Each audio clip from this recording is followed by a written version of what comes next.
It would take a simple majority. So to get something on the ballot, you first have to go through the steps of going to Secretary of State, having your language, and then the Secretary of State will then provide a ballot summary.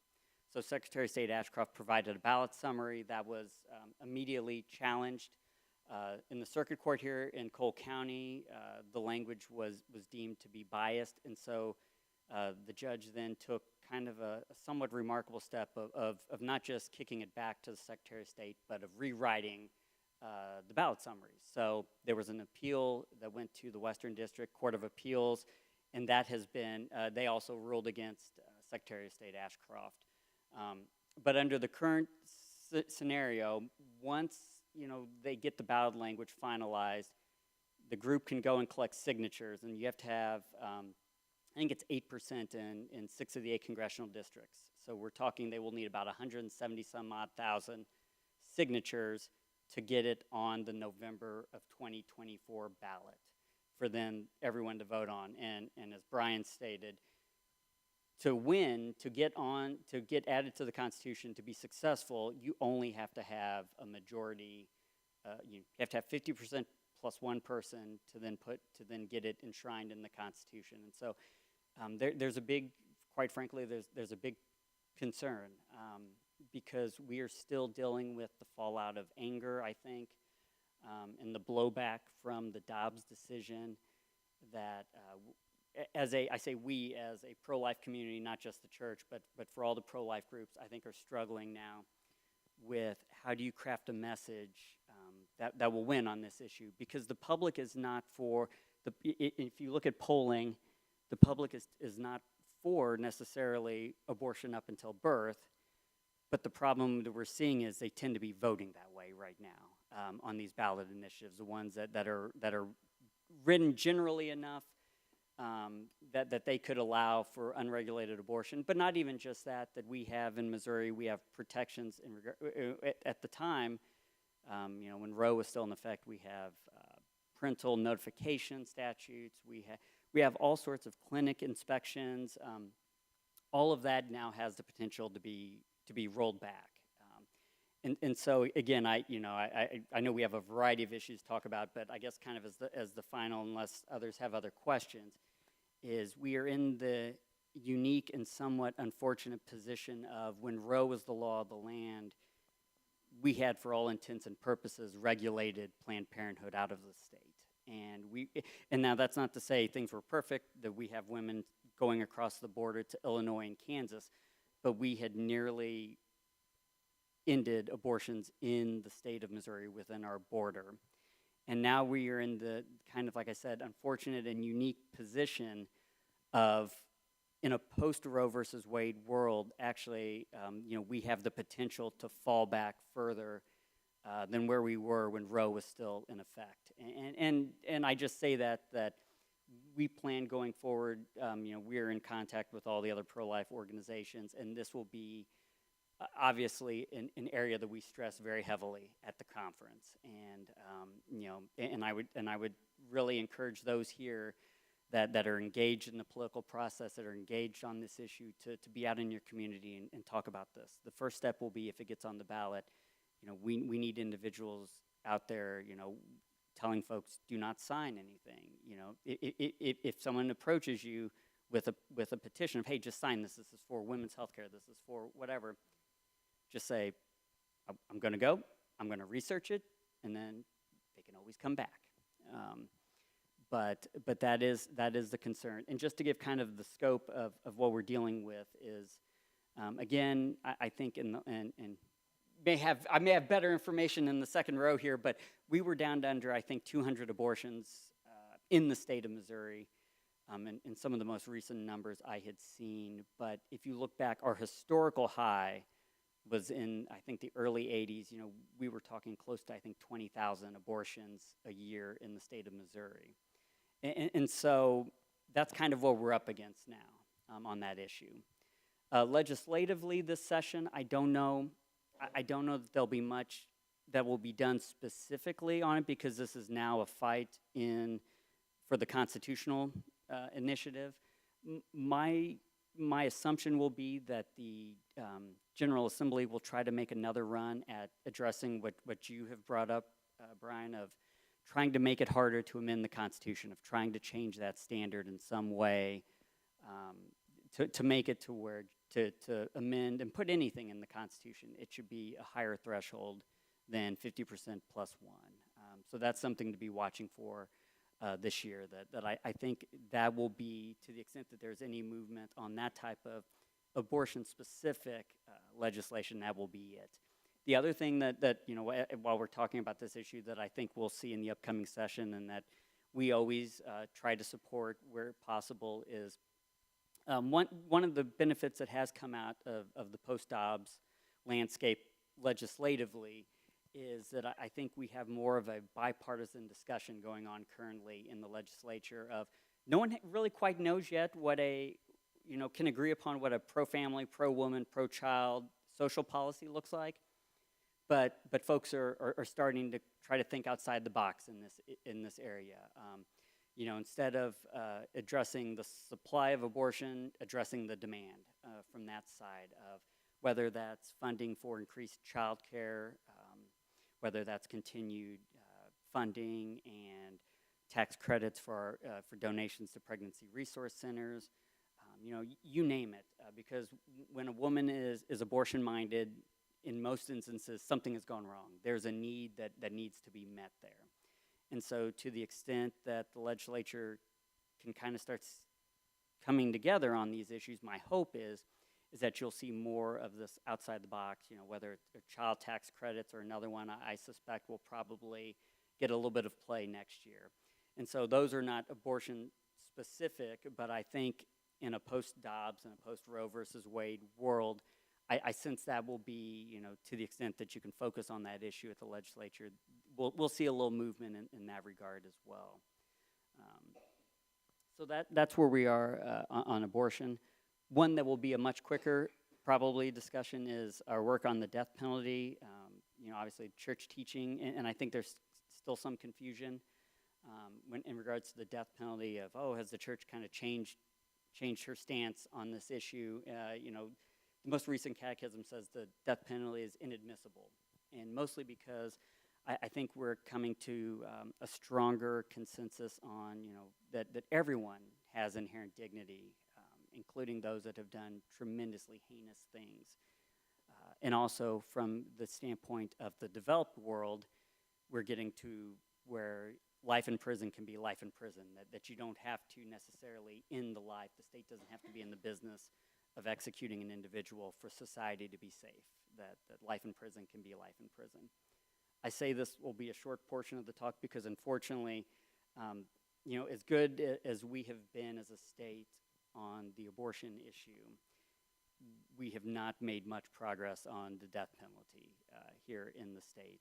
It's a difficult issue. And the example I always give is we have a Republican member of the House who will typically file every year a bill to repeal the death penalty in the state of Missouri. So Republicans have a supermajority of both chambers. They rule. They have every statewide office. This is a Republican-sponsored piece of legislation, and as part of the legislative process, you introduce a bill, and then the speaker, if you're in the House, will then send it to a committee. Then if it gets through the committee, it goes to the floor. You have your votes and all of that. This bill typically doesn't get to a committee. Even under the same political party, the leadership typically, won't send it to a committee, or if it goes to a committee, it won't ever come up. And so, it's an area we continue to work on. The bishops of the state write a clemency application for every individual on death row. Sometimes that's hard. Some requests and stories are a little easier than others. Some of these individuals have done very, very evil and bad things, but the bishops still continue, to seek mercy in all of these instances. So, that's sort of the work we do there, and it's tough. We had an individual that was in our office that had done this work for close to 40 years, and it's tough, you know, when you don't see the results. But you know, it's something we continue to work on.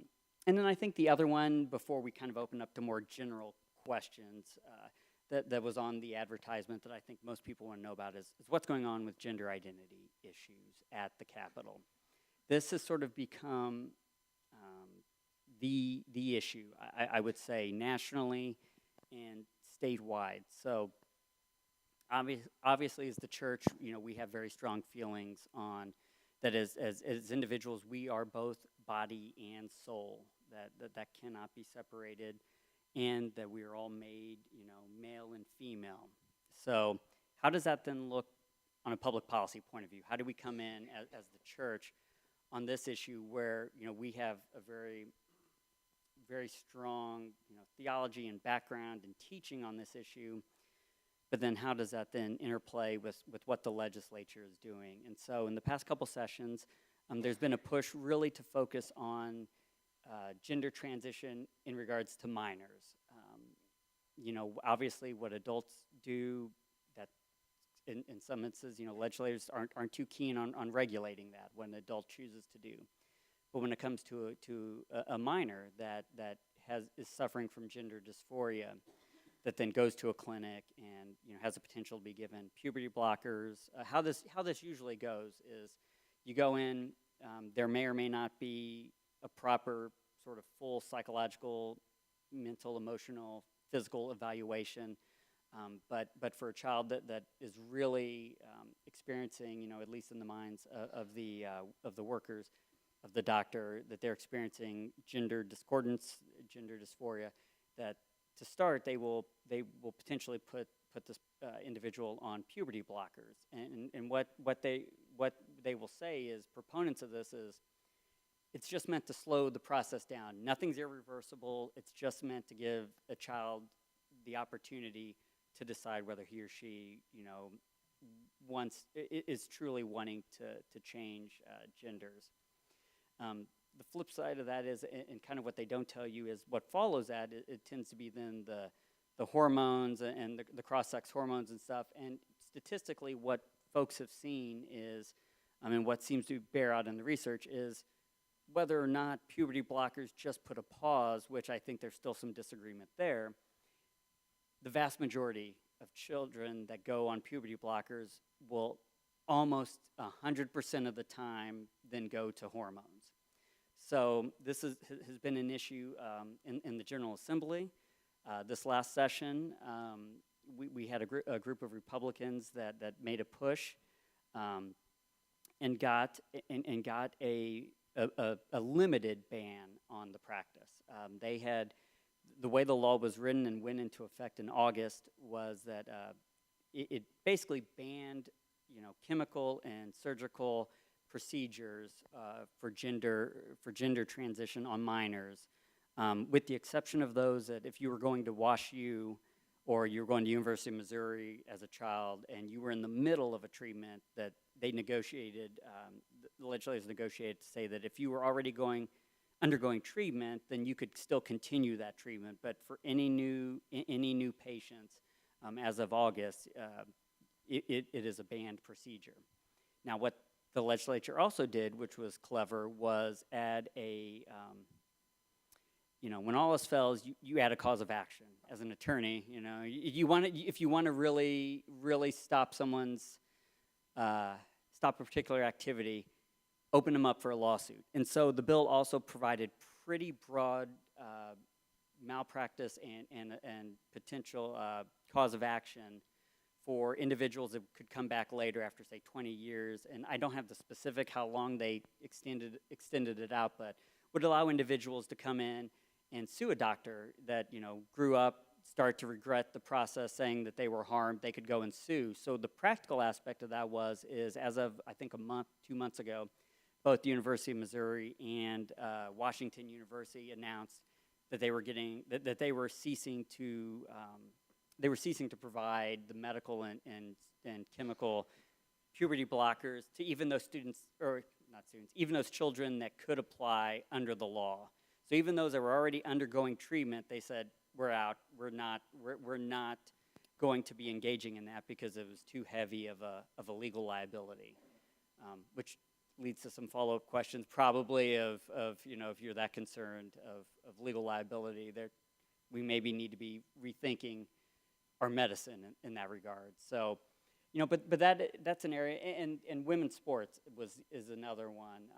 The kind of the protect women's sports, of seeking to protect the integrity and the safety of women and keeping sports separated by biological sex. And so these are issues that, honestly, this, I think, even more than abortion, I think has gotten very contentious over at the Capitol, and I think it lends to, I have a harder time as a representative of the church coming in and being heard on these types of issues, even compared to something like abortion.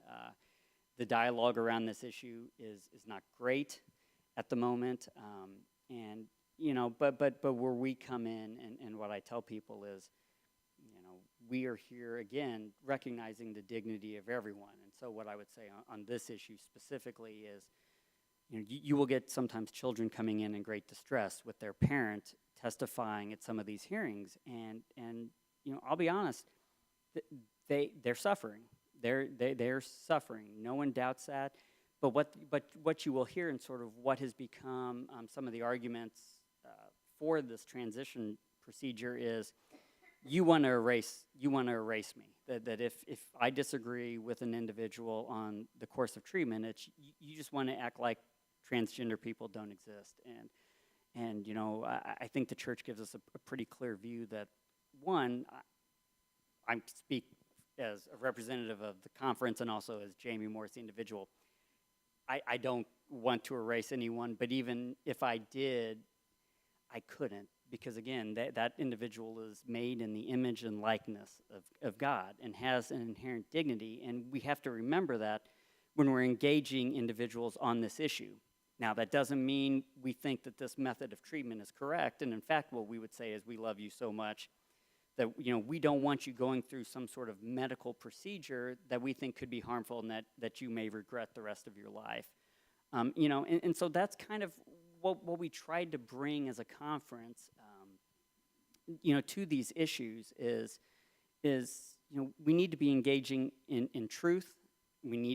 But we also need to be engaging in charity, and that gets difficult. And I will say personally, I've got a family group over in this direction that can attest to that's not always easy for me. That's not always, that has not always been my personality. But I think that is an area that just in general, when it comes to these types of hot button issues, we have to all of us, do a good job of remembering that we can disagree vehemently on these issues, but like in the instance of that child that's coming in that maybe thinks he was born in the wrong body, that is still an individual that is going through hurt and pain. We just disagree on how the treatment should go, and so that's kind of how we tried to do our work at the Capitol. As I say, we've got a million issues that we could be involved in. A lot of our time is also spent telling people no. That I was telling a gentleman before we started that whenever I came into the position, I was talking with my then boss and just said, hey, do you ever have trouble being a representative of the church? Do people shut the door on you? And he said, no. Actually, we have to tell people no more than we do, beg them to let us in. And that has been my experience, is that for all the differences over, and we upset both parties pretty equally most of the time. They want, at the end of the day, they do want to be seen as supportive of the church. They want the church's stamp. Now, they may want our stamp on one issue and turn around the next day and say, why is the church involved in this issue? Yeah, y'all shouldn't have an opinion on this. This is, but it's sort of the world we live in. And I guess, before I open up questions, I would just say to you, to those out, in the fight and in the world on this, is we have to always remember to let, hopefully, our faith guide our politics and not vice versa. And a lot of what I'm seeing in regards to some of the trouble in the dialogue is just folks want to look at this in the lens of partisanship, and to the extent that we as a church, really don't fall. Now, on certain issues, obviously we align with one party more than another, and another issue we'll align with the other side. But I think, as Catholics, we have to remember to let our faith guide our politics on this stuff. And again, to engage people in charity. These are tough issues that we're dealing with, dealing with immigration issues, dealing with what's the best way to help a poor mother in need. There are a lot of ways we can get to the answers on this, but and things can get heated, but we always have to remember to engage these things in charity. And you can do that without watering down your message. But I think is really just would be sort of my other practice point or my other little nudge to folks is just remember that difficult issues, but we can still control how we engage and how we relate to others and treat them as an individual worthy of dignity and respect as well. So that's kind of I say quick, but my version of quick is probably different than most folks. So working in politics and the law, my version of quick is it tomorrow yet, Brian? I saw you looking at your phone. So, are there any questions, whether it's on these types of issues, on whether it's where does the church come down on something outside of this? And I think the best way would be if folks want to either raise their hand, stand up, and I'll call on you. And because I think I'm sure folks have other questions. I would hope so. No one. Brian, I know you came with a list. You start us. Oh, I'm sorry. Yes, go ahead. Let me make sure I understood what you said. Let me understand a little bit more. I used to lobby at Capitol for several years myself. Are we saying that in the gender trans issue, am I understanding you to say that our position as Catholic, or as you represent us there, is based upon the type of medications and help that they receive, or are we standing on a firm position that we do not agree with the transgender situation? Yeah, I would say first and foremost, we disagree that folks are, just that you're born in a wrong body. That is our foundation as a church. That's the foundation principle. The legislation that we're seeing, though, is more specific and targeted to the procedures. And so, and it's not just with this issue, but a lot of issues. We have very, very specific positions of the Catholic Church that we use as our foundation. But when it comes to, at least in my position, and this is, we're working at the Capitol, I have a little different perspective, is I can still only lobby on what the legislature proposes. And so while we have a foundation that obviously we believe God created them, male and female, He created them, and as I said before, that we are a combination of body and soul, that's important, and we shouldn't be, mutilating children or anyone's bodies who feel that they are born in the wrong body. But from a specific, what legislation have we been able to support? The legislation has been much more targeted and specific, related to pediatric gender care, quote unquote. And I don't know if that answers your question. I don't mean to give the impression that we come in and say, well, we don't care or we're for it if it's regulated properly. Our foundation is still our foundation, but we are constrained by what the legislature proposes. And then I have a follow-up question. In the current, as you indicated, we can't specifically say the party, so let's just say the current governor indicates his position from a law enforcement perspective in a lot of his decisions. Yet, has anyone ever discussed the fact that abortion, choice to kill a child, is murder, and that there doesn't ever seem to be anyone to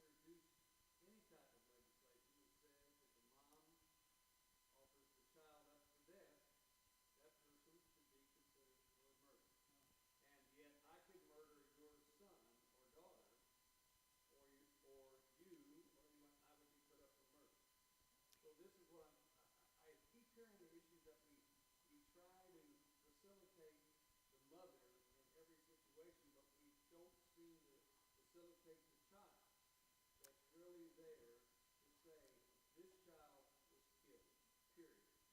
I think, Bottom line. So if I go out and kill a child over here at St. Joseph School tomorrow, I'm going to be held for murder. yeah. But if they walk into an abortion clinic, well, you know, this is what it is. So I'm asking, has that ever been considered by our government, or the position of that, or anyone else? I will say, and first I'll tell you how it's been considered, then I'll explain. That has been proposed, and I will say all of the pro-life organizations that I work with actually came out in opposition of that specific provision. Because how, and I don't say it's even just from the Catholic Conference perspective, but from the pro-life, from all the pro-life lobbyists, whether it's Missouri Right to Life, whether it's Deacon Sam Lee in St. Louis who runs Campaign Life,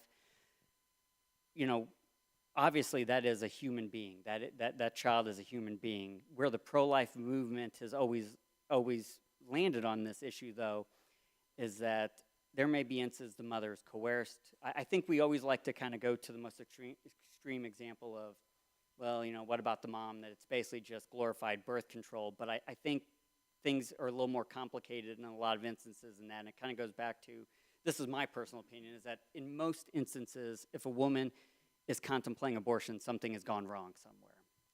Whether it's she's being coerced by a boyfriend, a husband, whether there's, and this may not suffice for some, but I would also say that the law does treat folks differently sometimes depending on intent, depending on circumstances, depending on coercion.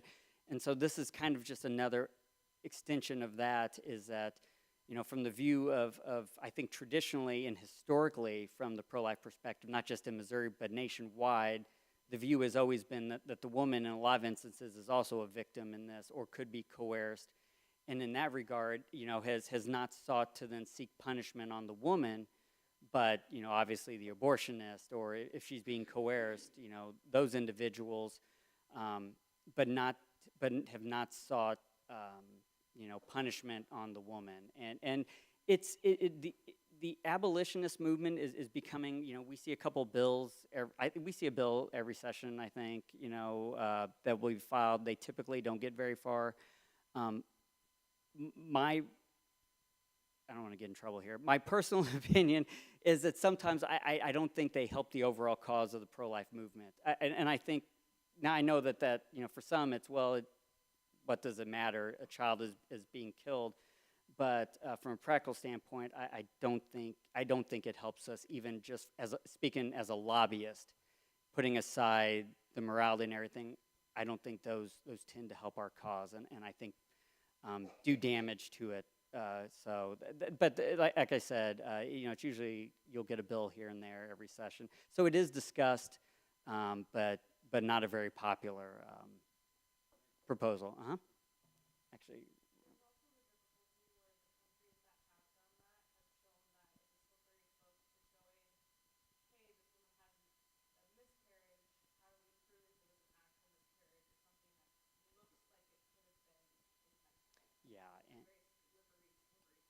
Yeah, and again, it kind of all goes back to, in a lot of instances, these women are being coerced, or there's a lot of trouble here, and you're just kind of making for more obstacles of, whether it's, proving that it was just a miscarriage.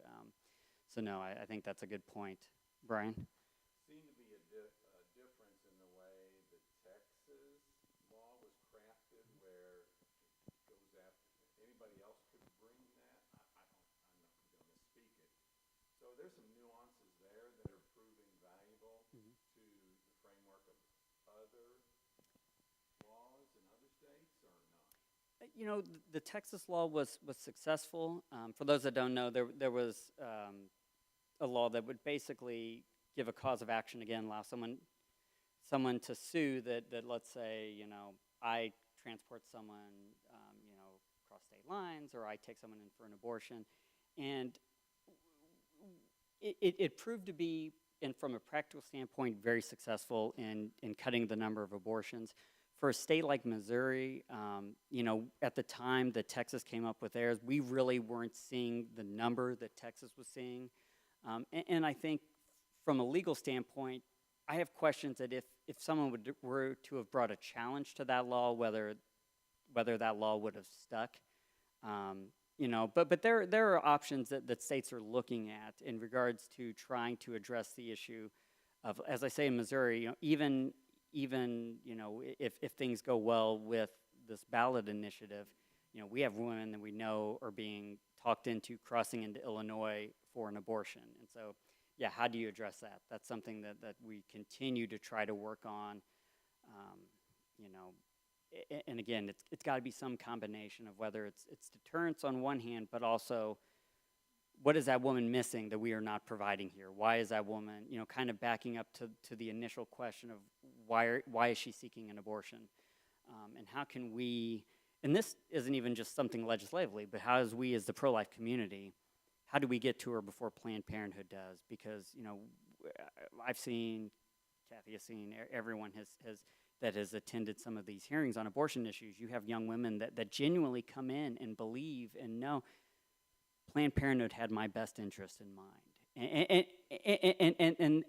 But for whatever reason, you know, it's for right or wrong, Planned Parenthood was able to offer them at least the feeling of comfort and safety and I am with you that sometimes, you know, they feel like they don't get elsewhere. And so that's a broader issue than legislation, but how do we as Catholics, how can we be that first contact to reach a woman and say, no, we care for you, what do you need? And there are just a tremendous amount of you know, ministries and groups that I think are doing this very well nationally, but it's going to take all these. It's going to take, you know, changes to the law, it's going to take, you know, upping our game in regards to our ministry, and just being, you know, the bishops, you know, push to the walking with moms in need. Of that whole, we've got to be doing it from every aspect of our society, of meeting these women's needs and these men's needs, so that they don't initially, that their first thought isn't to go to Planned Parenthood, because that's the safe option. That's where, you know, someone won't judge them. That's all of the things that we hear and we may disagree with, but for that woman, that's the place where she can go and not have judgment and not, you know, and feel safe. And as much as we will disagree with that's her experience, and we've got to do a much better job. And we are doing it. I mean, there are great ministries and great people that have been doing this work for decades, but we just got to redouble our efforts. So.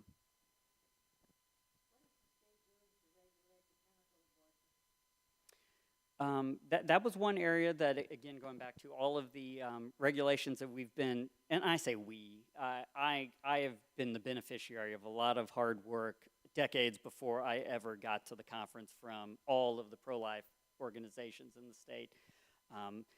We had, before the Roe decision, or before Roe was overturned, pretty stringent requirements on you know, how abortions are to be performed. And so there's language in there saying, you know, has to be, you know, in the presence of a doctor, no telemedicine. So from the perspective of those laws, that will cut against, you know, being able to do sort of a telemedicine, medical abortion. Having said that, the issue comes up of, that's great for regulating it from a doctor or a pharmacy. How do you address the issue of sort of, a woman can go on eBay, a woman can go here and there, and that's something that has been, there's been proposals. I'd say most of the years I joined conference 2018, I think most of those years we have had proposals seeking to make more stringent penalties for those that would facilitate the illegal use of abortion drugs, you know, your black market.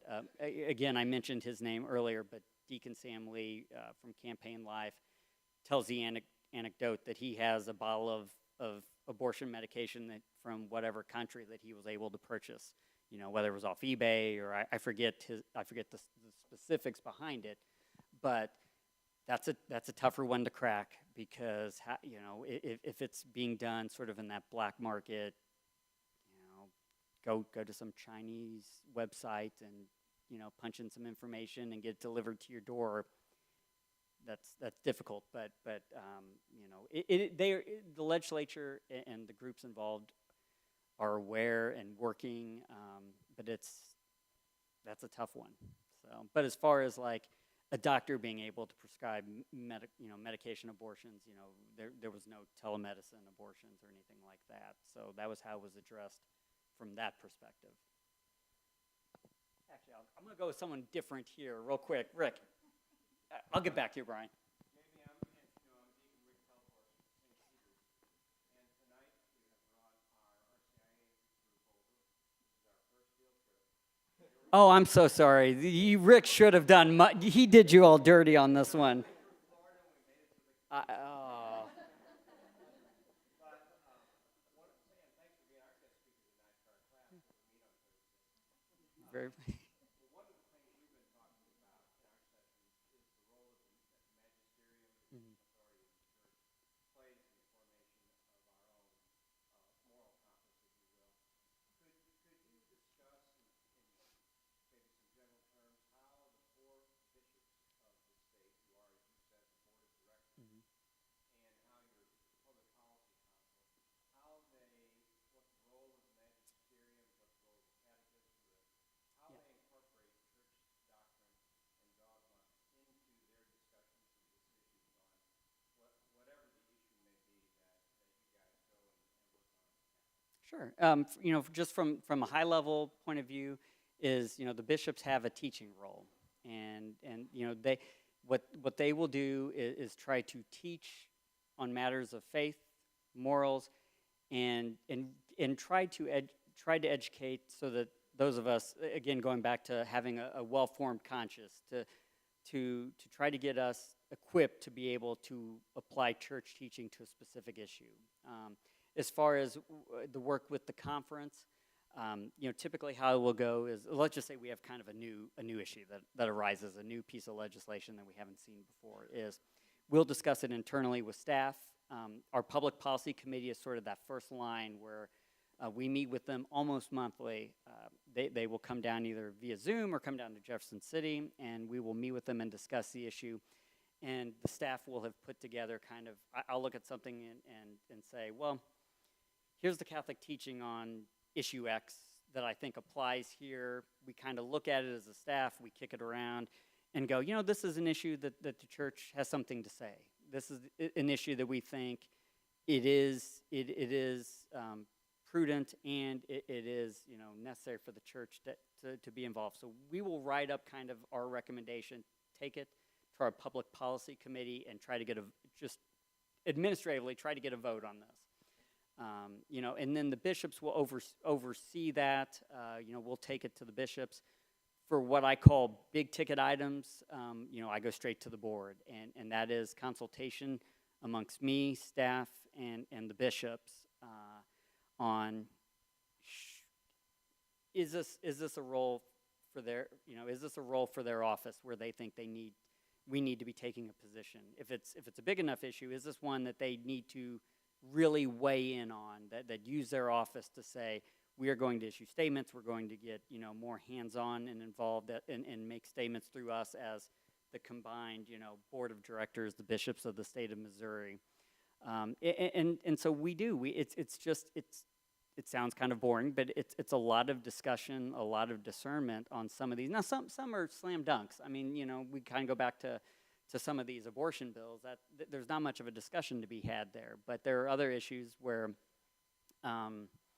it's not as clear that is a particular issue one that the church should even be involved in. And so, that's just something that we kind of work on as a group with the approval of the bishops to determine, this is one we should be involved in, or, I don't know that we, as the Catholic Conference, this is something that reasonable minds could disagree, and you could have a couple different ways to get to this particular issue.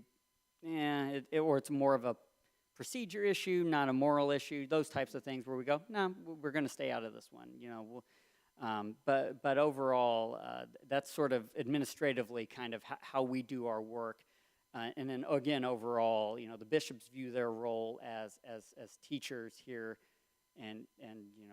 but are very cautious with what they put their stamp on. If it's something that they don't think is necessarily, if it's more either partisan or more procedural or whatever, whatever you want to call it, then I think there is more of a hesitation that should we be involved in that. But these are all discussions that we, on a constant basis have, first amongst my staff, then the public policy committee, and then, ultimately the bishops. And I will say, I'm not just saying this because this is being recorded and hopefully it gets to the right ears and eyes, but the bishops have been, in my experience, very, very receptive to us and have been very good to work with on these, and really do value, our and the PPC's opinion when we come to them and say, hey, we think this is an issue we should be involved in, and so sometimes you'll get someone that may be in a fit of, shall we say, I don't know. They'll be a little aggravated on something that is done or not done. We'll go, oh, do the bishops, do they even talk about this? Do they even know what's going on? And I can say yes. Yes, they do. And, and they do take their role in regards to what I do very seriously. And, I can't say I always get it right.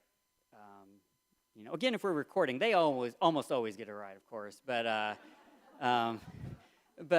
no, I mean, we do the best we can on some of these issues, and like I said, I can't guarantee you it's right every time, but we do our best. So, yeah, yep, sure.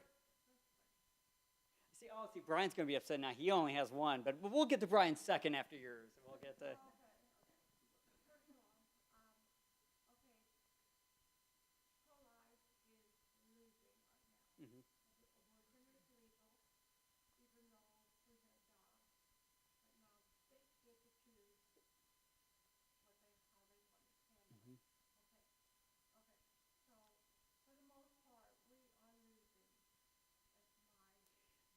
Yeah, I would say, depending on the state, yes, that we have lost on some of these ballot or on all the ballot initiatives thus far.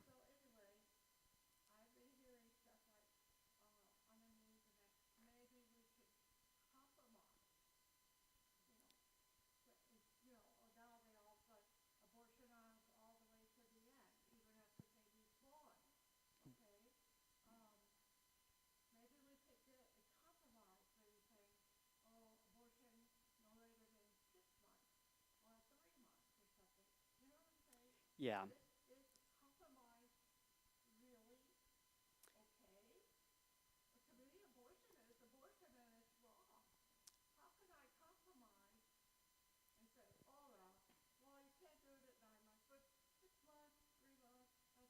Yeah.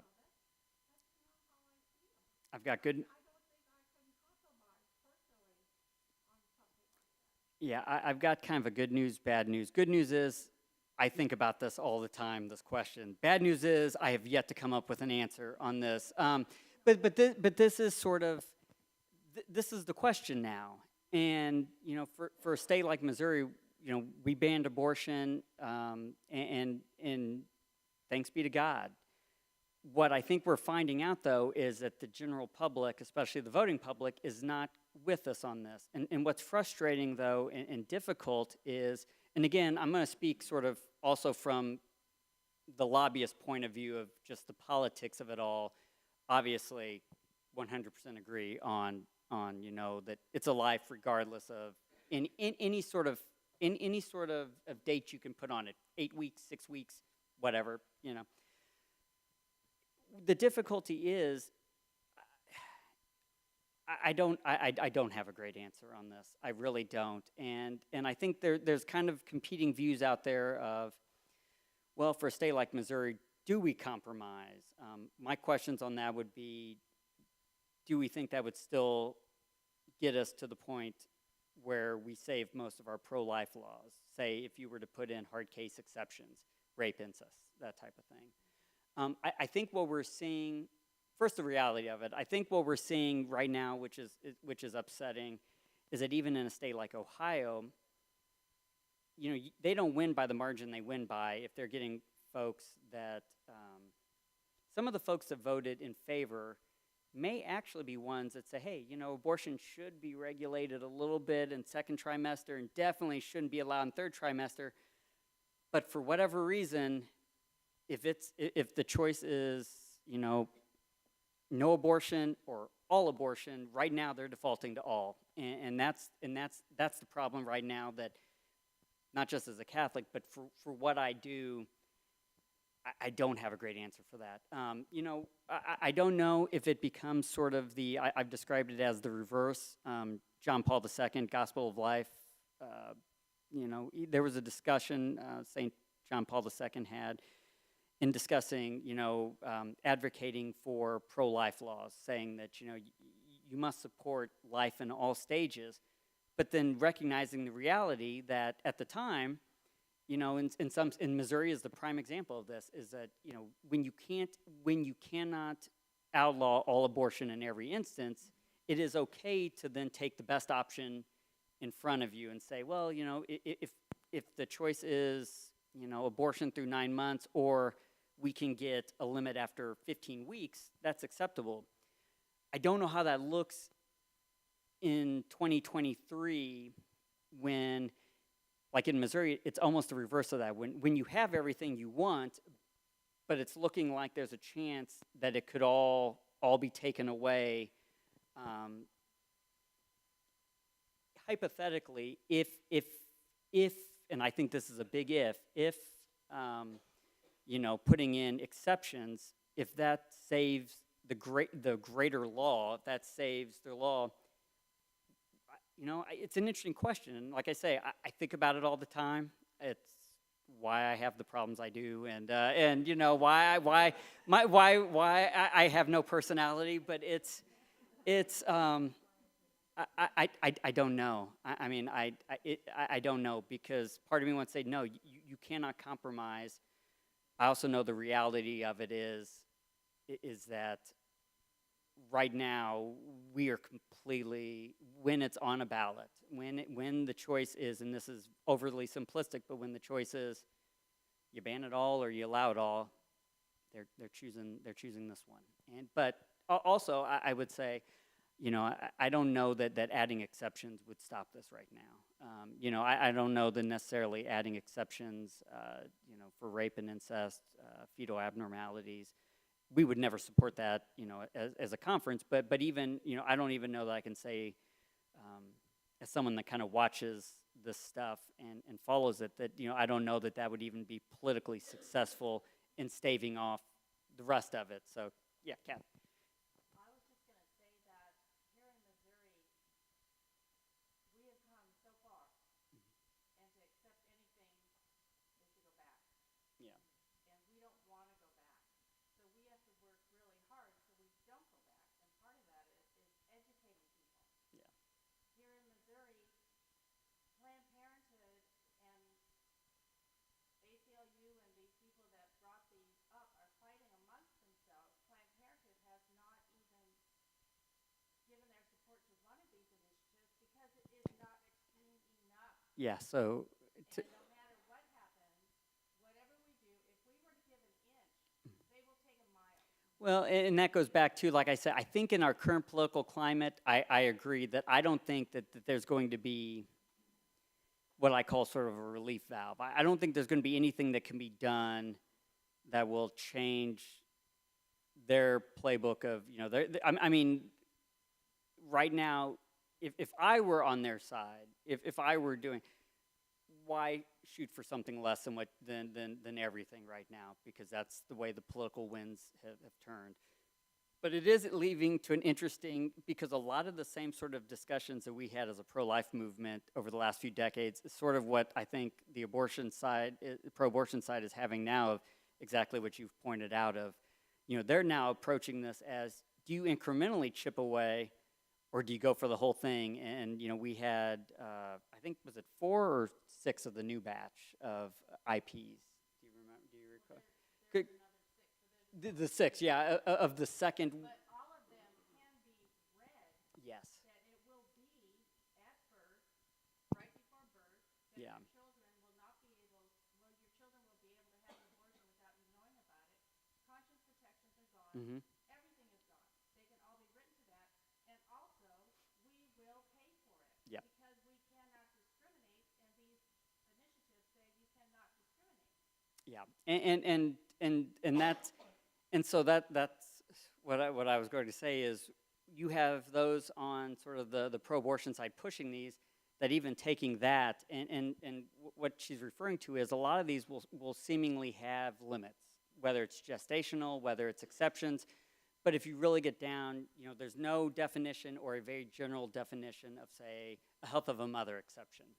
Well, what we know from, Roe versus Wade and on is that those typically are read broadly to mean, if there's, say, a medical exception to have an abortion, that could be emotional, financial, familial concerns, to where the exception swallows the whole thing, where it's, and so even taking that into account, there are some that look at the last 6 that were filed that are seemingly, on the surface, look more moderate and saying, no, those aren't even good enough, even though I think, you can read those to exactly that. You can read those to open the door for everything because the exceptions, are just gigantic. And so, And it's supposed to be a Republican. on those 6, yeah, Anyone in the pro-life movement knows who this person is. yeah, and I think I don't know if they had ties, that she had ties to Missouri, but yeah, so it's an interesting dynamic in that their side seems to be more fractured now over the strategy, which could be to our benefit, at least initially. So, did you have a second question? What you got? I didn't mean to take your second one. Then I'll get to Brian. He's We pray, we donate, we demonstrate. What more can this group right here, or any other group like us, what can we really do? It doesn't seem, whatever we're doing doesn't really seem to be working. I don't, Well- it's helping. It's helping. I'm sure there are many abortions that have been, prevented with our efforts, but you know. what can we do? Engage others. If you have family and friends that have not been engaged on this issue, that have not worked on this issue, and I would say don't disregard all those things that you've been doing, because I can say, standing here, I never expected Roe to be overturned in my lifetime. I just didn't. I didn't. And I think some have been optimistic, but I think there are a lot of folks in my boat that never would have even expected we got to this point. And so, I don't want to be a downer. So I would say still have hope. Is that we know how the story ends as Catholics. We know how the story ends. That doesn't mean the journey there is going to be nice and fun and sunshine. But also be thinking of that ultimate destination of why are we here, and don't get discouraged, because the prayers, the work, all of that has made a difference in this state. And as I said, it's looking not great now, but we went from 20,000 abortions in the state in 1980 or 81 to fewer than 4,000. Then it was fewer than 2,000. Then it was almost nothing. So do not sell yourself and others short of progress has been made. So did you have?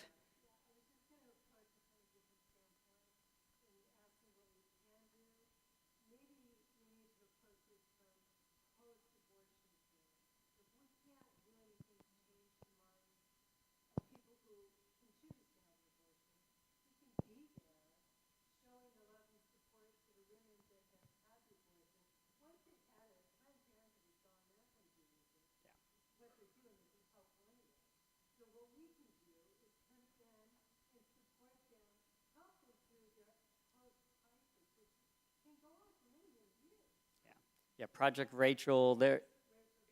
Rachel's Vineyard. I'm sorry. Yes. There are good ministries out there, and again, that's another part of it. Is I like to say we're both and. We're not an either or here in the church. And for those that say, well, you want to protect the child in the womb, but what about the mom? We're there for her. What about the child that's born that's in poverty? Well, let me tell you about that. We're here for them. What about the refugee, the migrant? What about the prisoner? Well, I like to say my superpower is I'm immune to whataboutisms, and I don't care. But I also think that as Catholics, we can very much say, yeah, we do that too. Now that doesn't change logically. That doesn't change the morality of what we're talking about here. But we do that as well, and I've said that in hearings before. Of you'll have folks that say, well, anti-abortion, but where are you on pick your social issue that would help moms or children, and I have been able to sit down and go, first of all, that just makes me a hypocrite. That doesn't change the morality of what we're talking about if I say I don't care about that person. But also, hey, the church has been doing that for a long time on helping the poor, helping the mom in need. And so, yeah, we're a both and we need to continue to do that, whether it's, services to help women not make the decision, to be there for support for the women that have. All of this goes together and is something that, like I say, we don't always get it right, but the church has done a pretty good job in this regard, I think, of trying to meet all of those needs. So first, yeah. So, this lady asked, what more can we do to, get where she needs to be about this, where the Catholic Church needs to be. A whole lot happens before someone gets pregnant and wants an abortion. Mm-hmm. And those are social issues that are incredibly dear to my heart.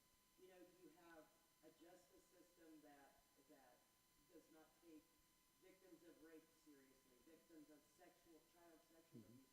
And I mean, I have no complaint with you using, woman having a child or trying to access an abortion. I think that people forget that sometimes there are children seeking an abortion. You have 9, 10, 11, puberty is earlier and earlier.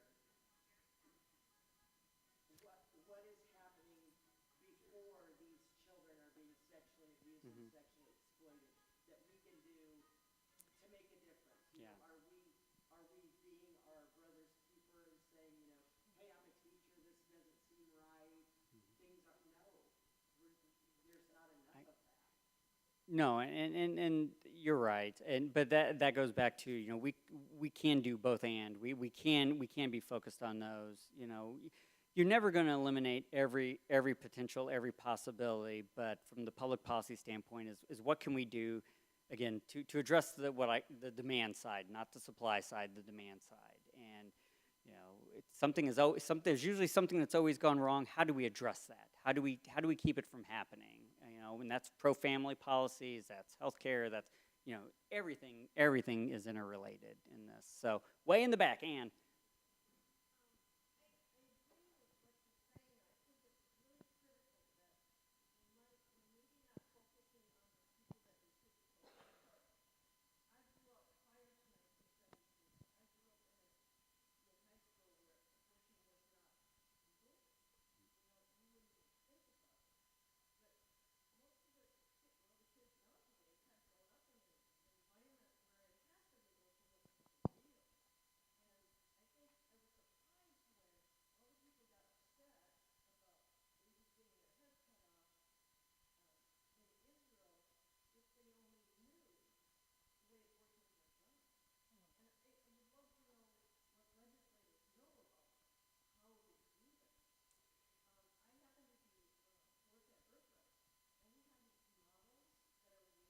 Mm-hmm.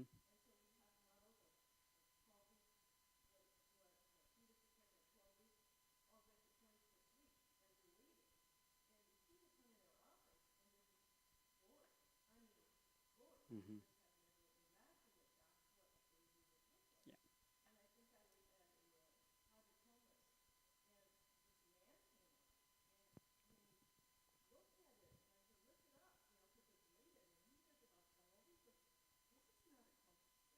Mm-hmm.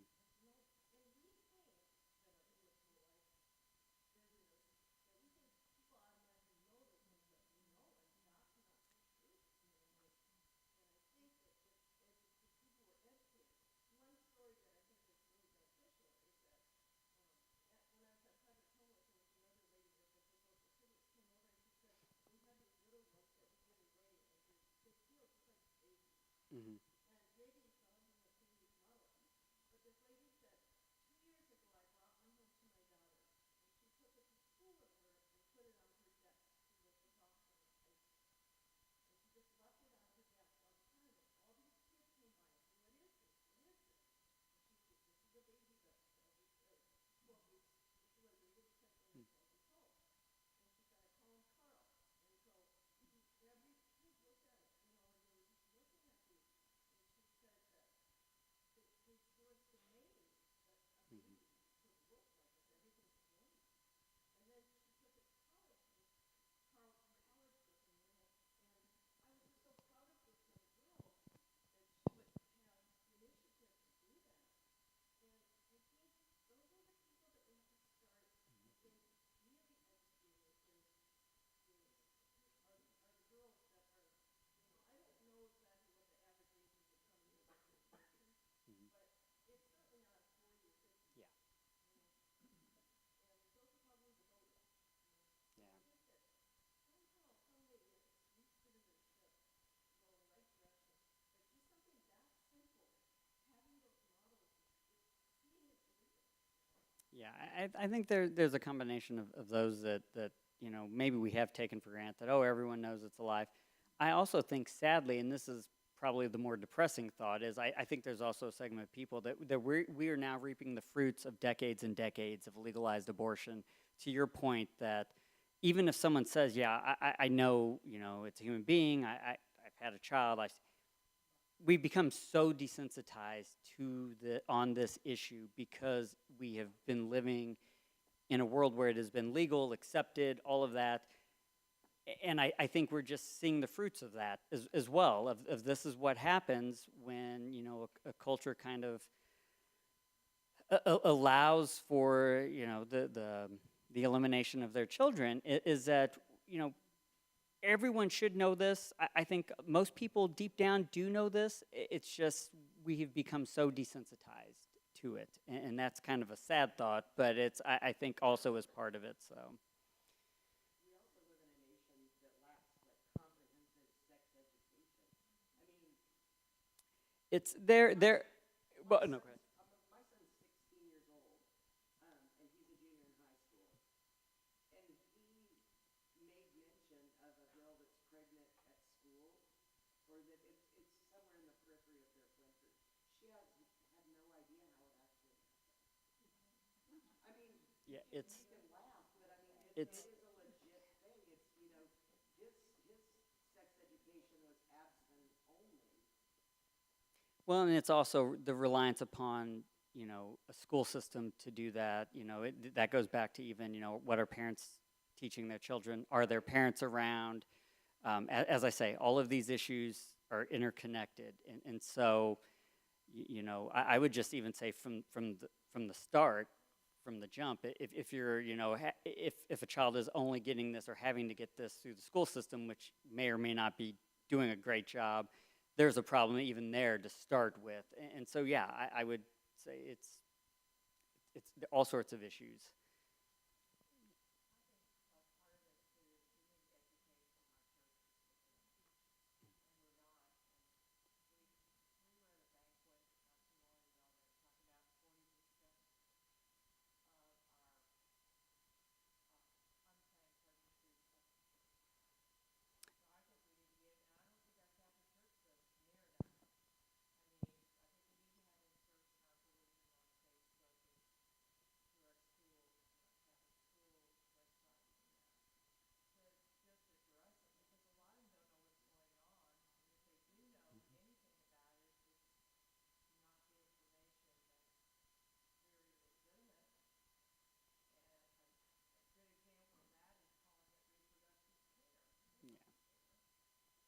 Yeah, I mean it's a constant. It is a constant battle to try to.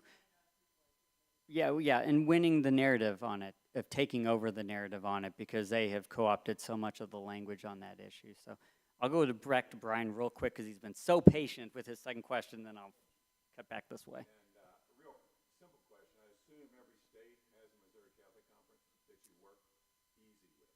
Yes or no? Um, I should know this because I was just with a group of them.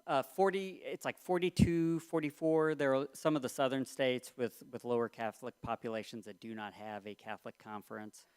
I will say, just to be well, smart aleck because I can. We only have one Missouri Catholic conference, but we got Catholic conferences. We got Catholic conferences all around.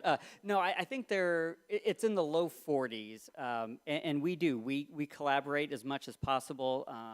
After the vote in Ohio on Tuesday, I texted my counterpart, also named Brian, in Ohio, just to kind of, thinking of you, praying for you, that sort of thing.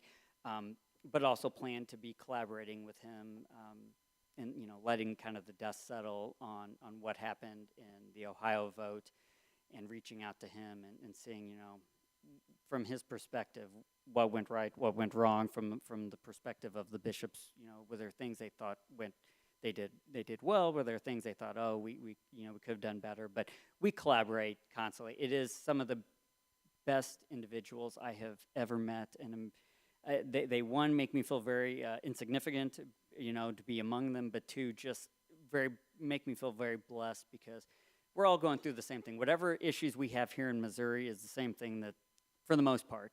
Now, I will joke with my counterparts in New York and California whenever I'm complaining about legislative issues that I'd still rather be here with my problems than being in New York or California Catholic conference. It's a little rough these days. They still allow the Catholics into the capitals there, but it's kind of a year by year sort of thing. But we collaborate on these types of issues all the time. About your previous point about it's been 50 years of Roe. So you'd think the same argument might be that side must be lackadaisical about their game plan. But am I the only one that thinks in Ohio, in Michigan, Kansas, what other states? I don't know. Oh, Michigan. That we've been outgained. Yeah. We've been outmarketed. We've been Outfunded. Yeah. And is there some kind of, how do we change that? How do we change, there's truth in labeling on soup, but yet the little microscopic summaries of some of these bills, how can people seem to be duped into thinking this is okay? Are you asking me how to bring truth into the political process? I don't know that we have enough time. I would say from the perspective of, like, right now, what's going on is we are being outspent, first and foremost. And I think, but it's not always money. But it's also, we from the pro-life side have spent decades, we have always been the ones fighting to get what we got in the Dobbs decision. And not just not just legally, but we've been fighting to reduce the number of abortions, all of those things. To have Missouri fall in abort, that's not just legal regulation. We've built a culture of life here. But once that was taken away from the other side, they are more energized right now. Now, I agree with Kat. I don't know that they're necessarily all uniform in the state of Missouri, and I think that would be to our benefit.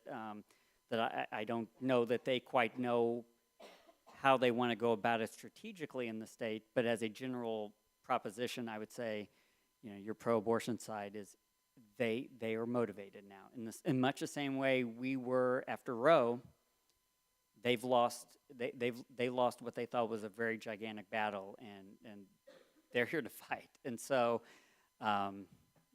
we have to be ready, whether it's resources, whether it's messaging, whether it's all of us working in tandem.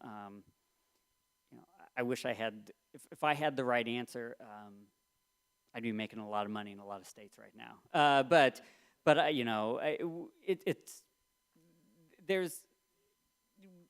I'd like to sit here and go, truth will prevail. In the immediate future, no one has been able to figure out how to present that message in a winning fashion. And I think it really is. They're motivated. They're angry. You have young women that are angry and confused and being told you can't get miscarriage treatment, which is false. You can't, how do you combat this, the story of a 10-year-old that's been sexually assaulted? I can sit here and make the logical and the moral argument with you all day long of that's still an unborn human being, that's still a child. We should not exterminate the life of a child. So many people I've already lost at the statement, a 10-year-old that's been sexually assaulted. How do you win that argument? How do you reach those individuals that they may know it's a life, but we shouldn't make law based on the hard cases and the exceptions. But boy, they sure work, and they're sure tough to work against. 50 years, you got somebody that went through that and regrets it. Yeah. My view is there should be someone as we work on this ballot initiative. I would love to find individuals that. I guess the other thing I would say, let me back up, is we are probably going to have some uncomfortable conversations and messaging discussions that we just haven't had. Our message has been very clear over the last decades of, it is a human life. Science shows us this. Our faith leads us, to the dignity question that all humans, have inherent dignity. But we have to, I think, at some point, and again, I'm speaking from the political point of view, we got to look at our strategy and, do we have to start reaching out and finding women that are, that maybe are pro-choice, that personally, or think that there should be a right, but this is still too extreme for them. Someone that has had a bad experience, that is willing to make the stand and say, listen, I think a woman should have a right to choose. But also they need to be in a clinic that's regulated, that's clean. There should be a doctor here. And this ballot initiative does none of that. And while we can't agree on anything else, if we're all sitting here touting women's health and women's rights and what's best for her, this ain't it. And those are the types of things we're going to have to do. But again. We're trying to figure it out. We are trying to figure it out, and people much smarter than me are trying to figure it out. And it's just, again, I say I feel blessed that we are in this position where we're having, a post-Roe discussion, but scared to death because this is somewhat uncharted territory. We've kind of moved beyond the, the discussion. In my opinion, will have to be more than just what we've always said and always argued. And I say that, again, more as a lobbyist than, because I still believe it is a human life, but from the political strategic standpoint of, I think our messaging is going to have to maybe cross over to some folks that we haven't been aligned with in the past, and message is going to have to look a little different in this way because, we have our own folks. But how do you reach, the women that are just going to the polls in droves and creaming us at the polls on these votes? How do you reach that individual that, is willing to say, let's have them all instead of have none? Well, I won't ignore, and it should be said, thank you to you and Tyler and Lou. Oh, it's everyone before me. Like I said, I came in my first year at the conference. We passed the heartbeat bill that had the trigger ban, and it's just like just to be there. I didn't do anything. I was of no help, but it was all those individuals. It was the culmination of a lot of decades of hard work, and I go back to the don't find yourself saying, hey, what could we do more? There's always more that can be done, but do not ignore the success that the prayer and the work and the effort has made, because I sit up here and talk about the law and I talk about the politics of it, but it's good to remember you don't get to where Missouri was just by changing the law.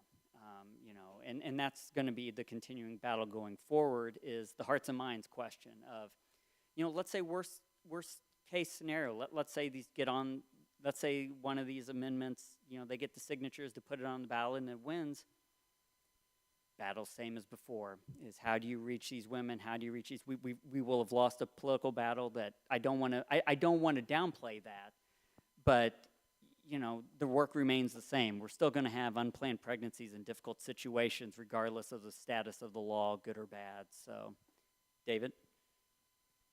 I just want to remind everyone here that given worst case scenario, constitutional amendment, just like Ohio passes, we still have regulatory teeth, and we can still regulate that industry just like every other industry.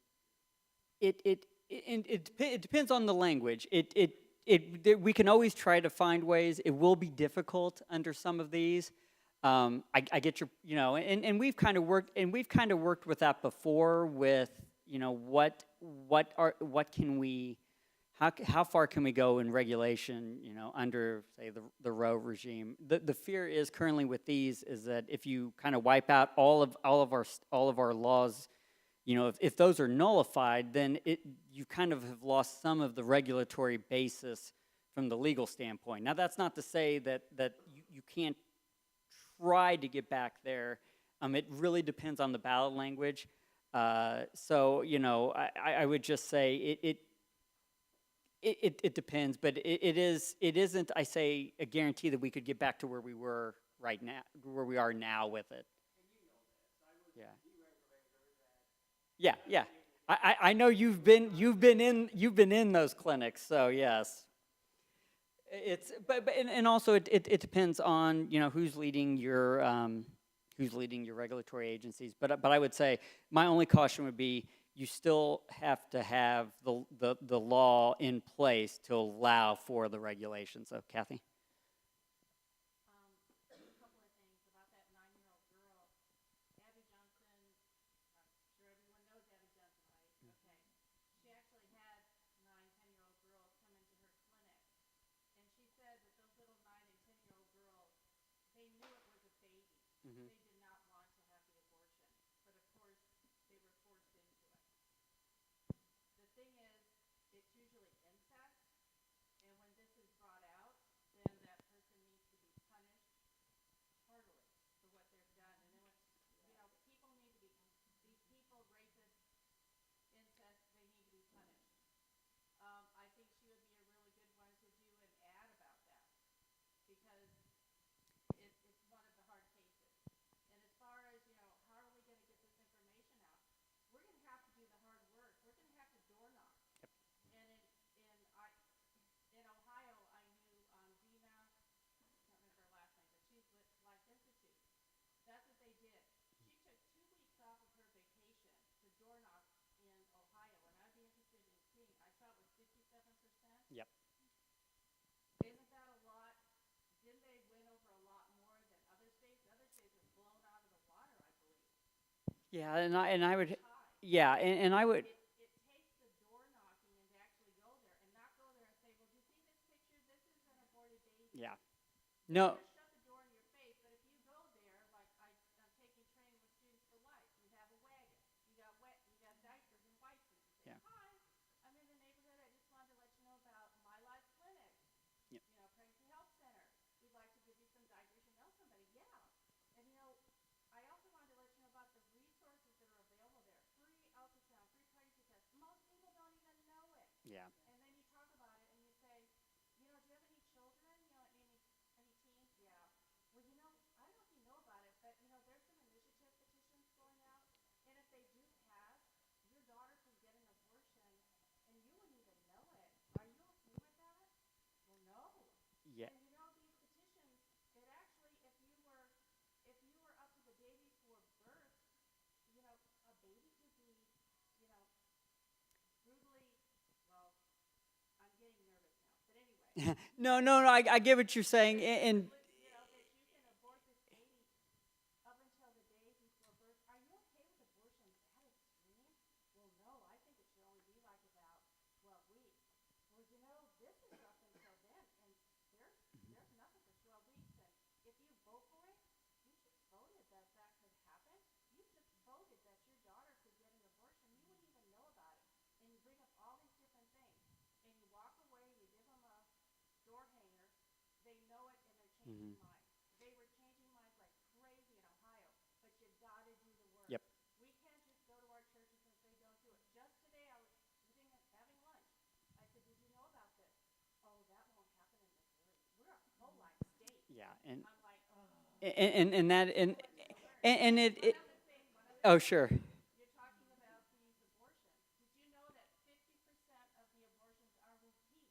Hmm. And do you know what stops a woman from having a repeat abortion? When she receives love and healing and support. So we could knock the abortion numbers down by 50% Yeah. if we just love on these women that have had abortions. And at Columbia Planned Parenthood, we stayed to the very end. We were there from the beginning to the end.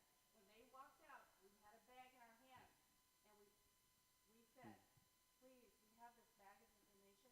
No matter what happened today, honey, I care about Yep. you. I want to help you. Please, will you take this bag? There's information here that can help you. Yeah. And some would take it, some wouldn't, but we loved on them.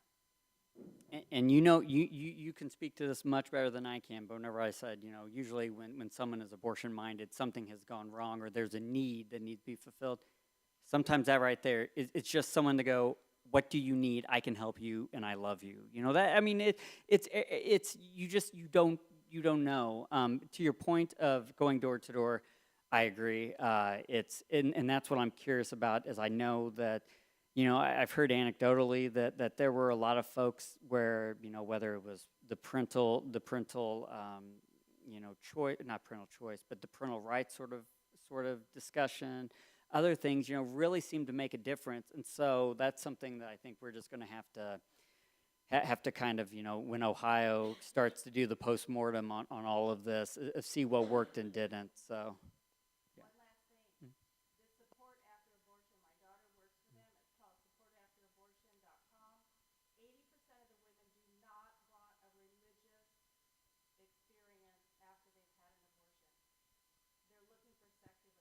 If Mhm. you give them a card that says supportafterabortion.com, they can call, they can text, they don't even have to see anybody in person, they can get it help. But if you go to the supportafterabortion.com, Yeah. you can get help for these women, and we pass out those cards on the sidewalk in Columbia. Some of my friends that I have met over the years in the pro-life you know, arena that are running the most successful pro-life ministries are ones that come at it from a secular point of view. Now, because for some, you know, I'm the dude from the church coming. They, you know, of course I'm going to be against abortion, of course, because, you know, I want to repress someone, or I don't know what it is, but it's, you know, but I think what's interesting though is I'm thinking of a couple in particular that kind of come at it from a consistent life ethic, from a secular point of view. When you listen to them, it's very Catholic still. But you know, they don't come with maybe the baggage that I come with, saying, "Hey, I'm from the church." But but it is interesting in that it is very Catholic in its approach. But I agree that in some instances they have more authority on this issue than we have.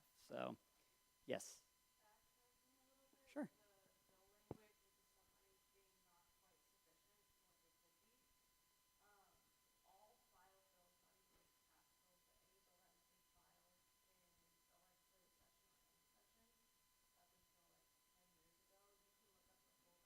Yep.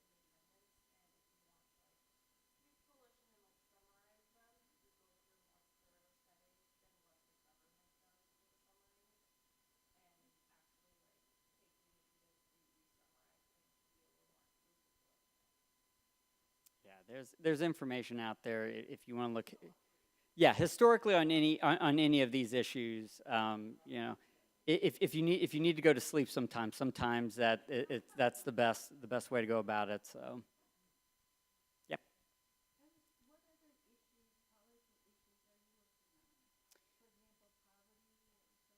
Sure. Sure. You know, it's tough to say still in early November. I can just kind of give you my best guess as to what we'll be working on based on what's happened in past sessions. You know, for funding, we always keep an eye on the budget in regards to, and it is still, you know, abortion related, but family policy of our alternatives to abortion, our Show Me Healthy Babies, our Healthy Fatherhood Initiative. I may be messing up that name. You know, we have worked last session and actually prior sessions as well on extended Medicaid eligibility for postpartum women. Again, addressing the for those women that have had a child, we are very, very generous with our eligibility for if you're pregnant, to be able to access the Medicaid program. But 60 days after you have your child, then the requirements go up, and so there was a push last few sessions on that we have been supportive of. What else and then there's also the fighting against bad ideas, not just fighting for good ideas, but we don't have all night. So it's not that there's ever any bad ideas that ever come across, but those are the ones. We took some heat, but came out in favor of Medicaid expansion for the working poor. There's been some interesting movement, though, still with that, as there was legislation last year that addressed what's called the benefits cliff, meaning that if you're someone that is on assistance, but you get a job, or maybe you have a low-paying job, but then you can you have the opportunity to get a raise or to basically move up the ladder. Well, the math sometimes doesn't work to where a small raise kicks you completely out of the benefits. And so what you're doing is you're discouraging work and you're keeping people in a cycle of poverty. And so there's been a lot of interesting movement. This is one of those kind of neat areas where you have Democrats and Republicans coming together on a particular unique solution to a problem. If you're more Republican minded, you go, hey, this is a way to get people not in a cycle of welfare and encourage work and encourage them to better themselves, but also from the left side of the aisle, you don't feel like as though you're taking away someone's safety net completely. That was an issue we worked on very closely with Catholic Charities. You may know Deacon Tyler McClay that lobbies for them. He and I worked on that a little bit together with some of his folks in St. Louis. Big city lawyer, exactly. Big city lawyer. So those are kind of some other areas that we get in again of how can we address some of these issues, from a bipartisan perspective. And again, we are for the dignity of work. There's dignity in work, and so how do you address poverty while also encouraging, good work, but not, getting rid of someone's safety net that is, valid. So those are just a few things. I'm sure whenever I leave from here, I'll go, oh no, there were 5 or 6 other great bills that would have been so interesting to talk about, and I'm kind of, but those are a few, a sample of some. Yep. Pornography. Are any legislators bringing that? I worry that a lot of legislators are into it, but it's, no, I know what you mean. We're not still recording, are we? I hope not. Several states have passed. We. Ways of Yep. addressing it in terms of verifying ages for Yep. minors accessing porn sites. Is Missouri doing anything? There have been attempts, it started off kind of as more of your attempts to just like pass resolutions that really don't have any teeth, but just a resolution saying here are the harms of pornography, kind of starting there. Then we've had, I know Senator Braden, and I can't remember who else.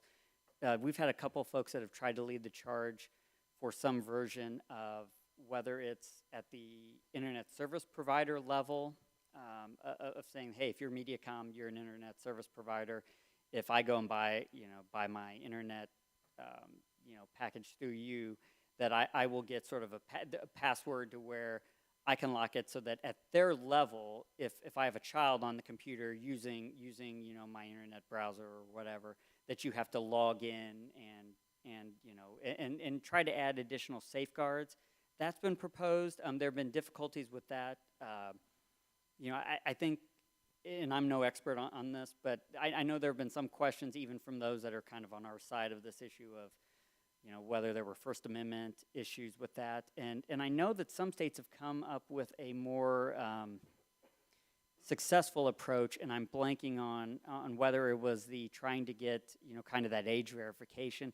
That there have been a few states that have kind of found a way by which some of the porn industry just said, hey, we're not going to operate in this state because of the barriers you put up. So It's obviously one that we support of any way to make sure that children, are shielded from this because as folks like to say, kids don't find porn, porn tends to find them anymore. You can't get away from it. And some of the stories that you hear from medical professionals that have dealt with issues amongst, like say, violence with youth, with teenagers, with folks way younger than teen years, of acting out things they have seen.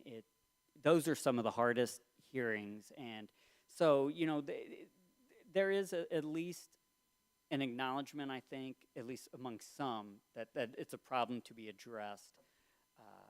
I don't know that I can handicap really, what our chances of success are in the next few years, but hopefully we can take one of the models from, some of the states that have had success in this arena where the companies just say, hey, we're not even, you can't access from the state or however it's gone. So, but yeah, it's one that, again, whenever I say all these things are kind of interrelated, so many come back to that scourge, amongst our men and stuff, especially that, yeah, if there are ways to curb it.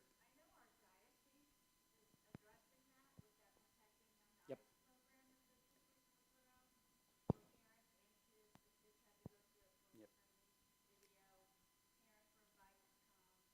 Yep. Yeah.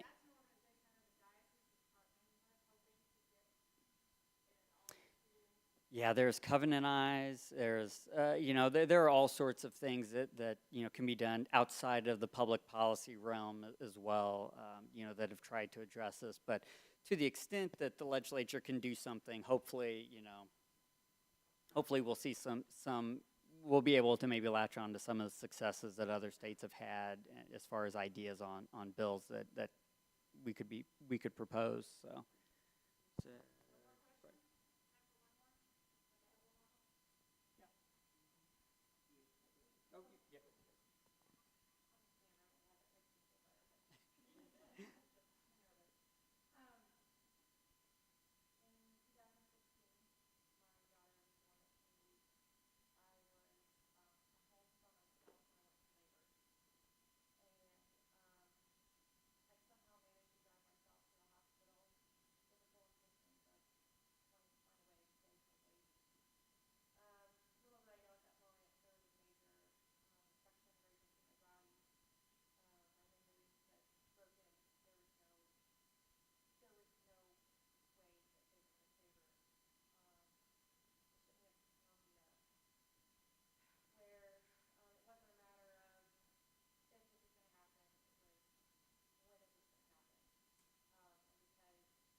Yeah, and first and, oh, go. It,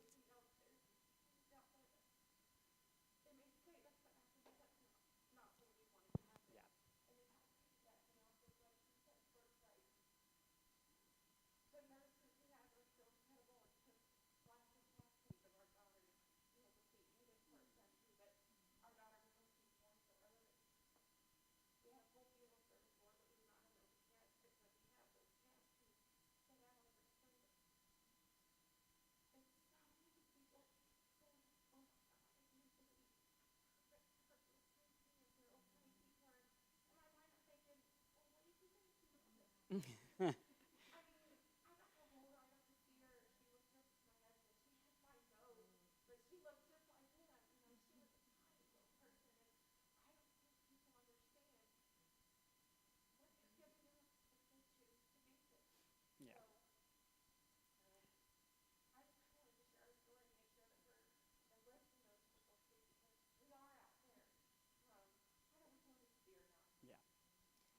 Yes, first and foremost, thank you, and I'm sorry, and you know, obviously, thank you for sharing that. I, I don't, I actually feel just kind of weird even trying. You know, I don't know that I can give you much from, but I agree that I think again it goes to, you know, I think we can always do a better job, and I know that there are organizations and you know looking at how do we help those parents that are in that situation where you know that we don't get so focused on one segment of mothers that we ignore the needs there of how to go through that situation so that your child you know how they go through it you know with dignity, with comfort, with support, with care, and no, just I think I can speak for the group. Know of our prayers, and you know, thank you for sharing that, and that may be a good one to end on. So, what do you? Oh, this is fine. I don't envy your job, your position at all, but I've been with here at the cathedral for over 20 years. First as youth minister, and then went into adult faith formation. And every time I come to something like this, or I think about doing something like this, or having it, I think about who will be here. And I look at the age across the rooms here, and as we've talked about, you know, we need to talk about it. We're not talking about it in the schools. We're not talking about it in our parishes. It's not on social media. We aren't talking about it. And we have a generation of young people who don't even know they need to talk about it or don't even know they need to hear it. So we are the trenches. We're the army that needs to multiply and not give up and to continue to fight this fight, whether it's with Planned Parenthood, 40 Days for Life, wherever you feel like your niches, heart, wherever it is you feel like you're being called to, because I think we're all being called, and I think it's important that we answer that call in whatever way we can, financially, personally, giving a witness at a talk, whatever it is. Don't be afraid to answer that call. And the whole time I'm sitting back here, and the first person that always comes to my mind in these situations is Mary. So let us close with a Hail Mary and ask her to wrap her protective mantle around us, as we know the work we have to do is undaunting, and to help us not to lose hope. In the name of the Father, and the Son, and the Holy Spirit, amen. Hail Mary, full of grace, the Lord is with thee. Blessed art thou among women, and blessed is the fruit of thy womb, Jesus. Holy Mary, Mother of God, pray for us sinners, now and at the hour of our death. Amen. Father, Son, Holy Spirit, amen. Thank you all for coming. Our goal tonight was to make sure that he was here, and this happened because we had to reschedule it. But we want Missouri Catholic Conference to go out throughout the diocese. So if you're from another parish and you want them to come, Yeah, if I could give one quick plug, if you want to learn more about us and join our network, mocatholic.org. You know, you can get on our email list, and when we send out action alerts.